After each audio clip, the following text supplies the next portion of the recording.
সরকার যতদিন এই জাতির মানুষের ওপর জগদ্দল পাথরের মতন থাকবে ততদিন এই আমাদের যে দাবি এগুলো কখনো আদায় হবে না।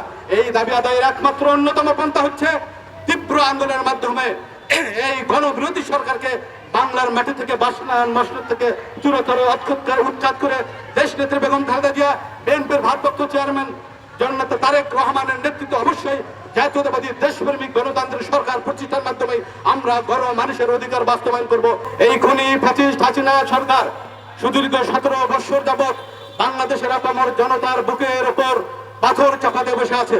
বাংলাদেশের যে স্বাধীনতার যে মূল বাক্যগুলো মূল নীতি ছিল, যে লক্ষ্য উদ্দেশ্যকে ধারণ করে এই দেশের আপামর আবাল বৃদ্ধ বনিতা তাদের বুকের তাজা রক্ত দিয়ে তাদের জীবন আত্মোৎসর্গের মাধ্যমে স্বাধীনতা অর্জন করেছিল, সেই স্বাধীনতার মূল নীতিগুলো আছে বাংলাদেশ থেকে ভুলুণ্ঠিত হয়ে গেছে।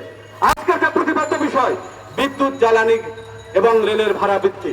আপনারা জানেন 1975-এর 15ই আগস্ট শেখ মুজিবুর রহমান সপরিবারে নিহত হয়েছিলেন এবং শাহ নায়েক ছিলেন খন্দকার মোস্তাক আহমেদ আওয়ামী লীগ নেতা। এই খন্দকার মোস্তাক ক্ষমতায় এসেই ইনডেমনিটি অধ্যাদেশ জারি করেছিলেন এই অপরাধের জন্য বিচার না হয়।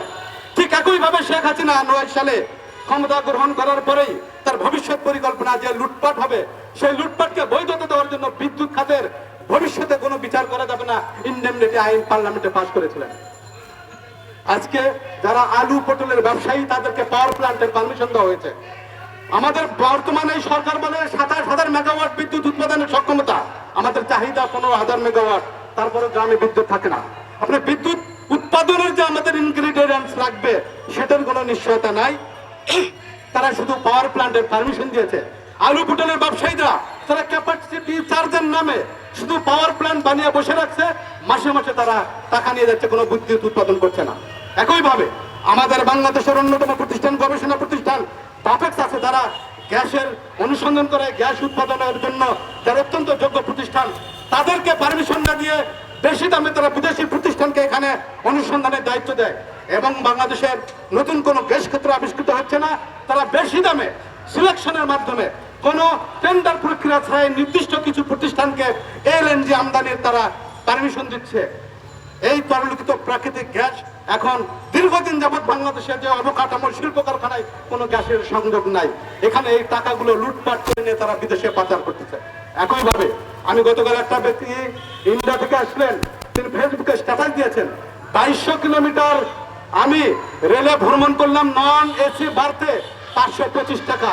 আর বাংলাদেশে 2200 কিলোমিটার রেলে ভ্রমণ করতে অনেকে মতামত দিয়েছে কমপক্ষে 3000 টাকার বেশি লাগতো।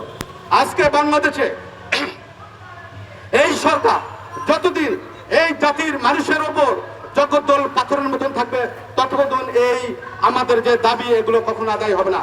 এই দাবি আদায়ের একমাত্র অন্যতম পন্থা হচ্ছে তীব্র আন্দোলনের মাধ্যমে এই গণবিরোধী সরকারকে বাংলার মাটি থেকে বাসনায়ন মসনদ থেকে চূড়াতর উৎখাত করে দেশ নেত্রী বেগম খালেদা জিয়া, বিএনপির ভারপ্রাপ্ত চেয়ারম্যান জননেতা তারেক রহমানের নেতৃত্বে অবশ্যই জাতীয়তাবাদী দেশপ্রেমিক গণতান্ত্রিক সরকার প্রতিষ্ঠার মাধ্যমে আমরা গণ মানুষের অধিকার বাস্তবায়ন করব।